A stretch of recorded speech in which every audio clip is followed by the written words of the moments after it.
అండి ఈరోజు country డిలైట్లో 6 mangoes book చేసాము ఆర్గానిక్ అన్నాడని. ఇదిగోండి చూడండి, 6 అని చెప్పి 5 ఇచ్చాడు. ఎంత ఫ్రాడ్ చేశాడు చూడండి. ఫోన్ 5 ఇచ్చినాడు ఓకే, గుడ్ క్వాలిటీ మ్యాంగోస్ ఇచ్చాడా అంటే అది లేదు. ఆర్గానిక్ అంటాడు కానీ అసలు మ్యాంగోలు వెల్ గ్రోయే అవ్వలేదు అసలు సరిగ్గా. ఇదిగోండి ఇంత చిన్న సైజు అసలు ఎలా ముగ్గిపోతాయండి, ఇంకా సరిగ్గా గ్రోనే అవ్వలేదు. వాడు కస్టమర్ కేర్ కాల్ చేస్తే మేము కార్బైడ్ యూజ్ చేయలేదు అది ఇది అని చెప్తాడు కానీ ఇది కార్బైడ్ యూజ్ చేయకుండా అసలు ఎలా పండింది?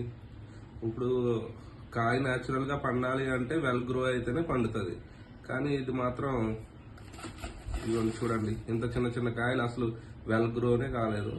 2 సైడ్లు చూడండి, అసలు ఇంత చిన్న కాయ ఇది అసలు సరిగ్గా పండింది. మేము కార్బైడ్ యూజ్ చేయలేదు అది ఇది అని చెప్తున్నాడు. దీనికి ఒక్క పీస్కి వీడు ఛార్జ్ చేసింది 60 రూపీస్. ఈ చిన్న కాయ మనకు మార్కెట్లో 1 కిలో 100 రూపీస్ 120 రూపీస్కి దొరుకుతుంటే వీడేదో ఆర్గానిక్ అన్నాడు కదా, కొంచెం ఆర్గానిక్ వేలో వెళ్దాం అనేసి బుక్ చేస్తే వీడు చేసే ఫ్రాడ్ ఇది. కస్టమర్ కేర్ కాల్ చేస్తే ఇది డైరెక్ట్ ఫార్మర్స్ దగ్గర నుంచి వచ్చినాయండి, మాకేం సంబంధం లేదన్నట్టు మాట్లాడుతున్నాడు. ఇంకా డైరెక్ట్ గా ఫార్మర్స్ దగ్గర నుంచి తెచ్చి డమ్మీ పనం అయితే ఇంకా ఆర్గానిక్ అని ట్యాగ్ పెట్టుకుని ఎందుకు అమ్మడం, హై కాస్ట్ ఛార్జ్ చేయడం ఎందుకు?